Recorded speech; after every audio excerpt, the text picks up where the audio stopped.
بسم الله الرحمن الرحيم، والصلاة والسلام على أشرف الأنبياء والمرسلين سيدنا محمد وعلى آله وصحبه أجمعين. إخواني أخواتي، السلام عليكم ورحمة الله وبركاته.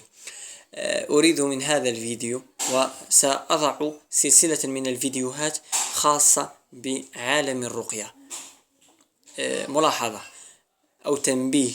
أريد أن أقول لكم أني لست راقي، ولا أتخذها حرفة، ولا أفكر في اتخاذها حرفة، لكن أريد أن أفيدكم مما أفادني به الله عز وجل. سأفيدكم مما تعلمت على يد شيوخي، ومما أفادني الله به عز وجل.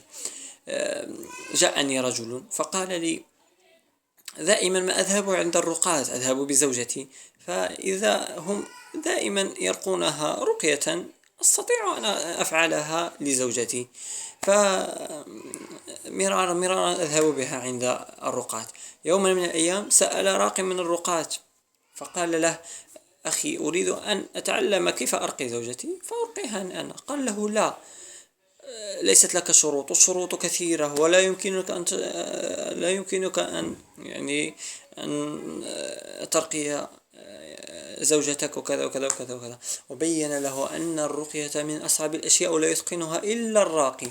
ولم يبين له أن في عهد النبي صلى الله عليه وسلم لم يكن هناك اختصاص بالرقية، بل كان هنالك أناس يرقون رقية، يرقون بالفاتحة، يرقون بصور قصيرة، يعني لم تكن تحفظ ترقي بصور قصيرة. ومما حدثت به من أحد الأصدقاء الذين يبحثون كثيرا في المذهب الحنبلي، قال لي أن العثيمين رحمه الله والعلامة الكبير رحمة الله عليه كان إذ جاء أحد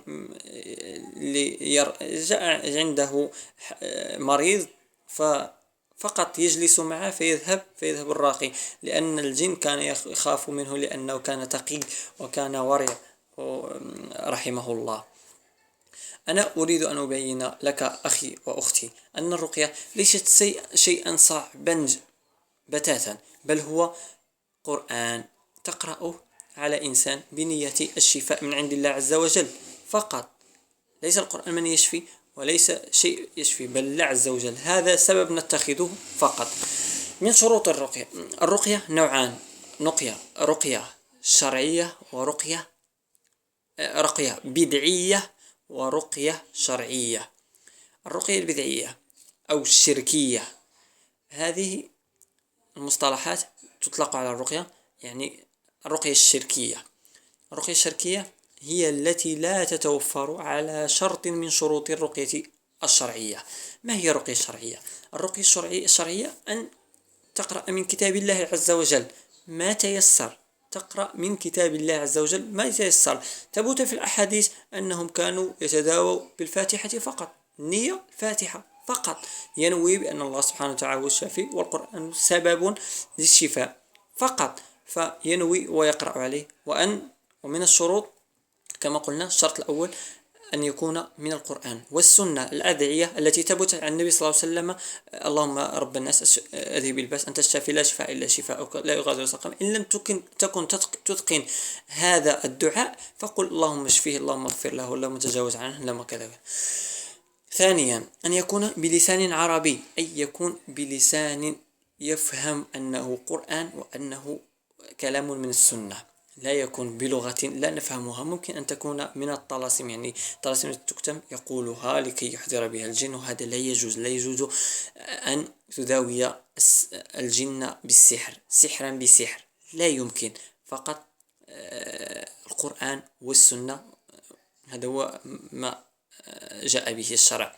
قلنا لا يكون بلسان. الشرط الثاني أن لا يكون بلسان لا يفهم أنه قرآن، يعني يكون بلسان واضح أنه قرآن، وهذا الذي تقرأ قرآن، وتلك أدعية من السنة، وأدعية لا يراد بها الشرك فقط. الشرط الثالث أن يكون نية الراقي والمرقي، يعني التي يرقي والتي ترقى، أن الشفاء من عند الله عز وجل، ليس بالقرآن وليس بشيء، بل من عند الله عز وجل. أراد الله أن يشفيك سيشفيك، وسيفعل ذلك المفعول الذي يريده سبحانه لكي يشفيك. إن أراد ألا يشفيك فلن يشفيك. إخواني أخواتي، أرجو من الله أن تكونوا استفدتم من هذا الفيديو.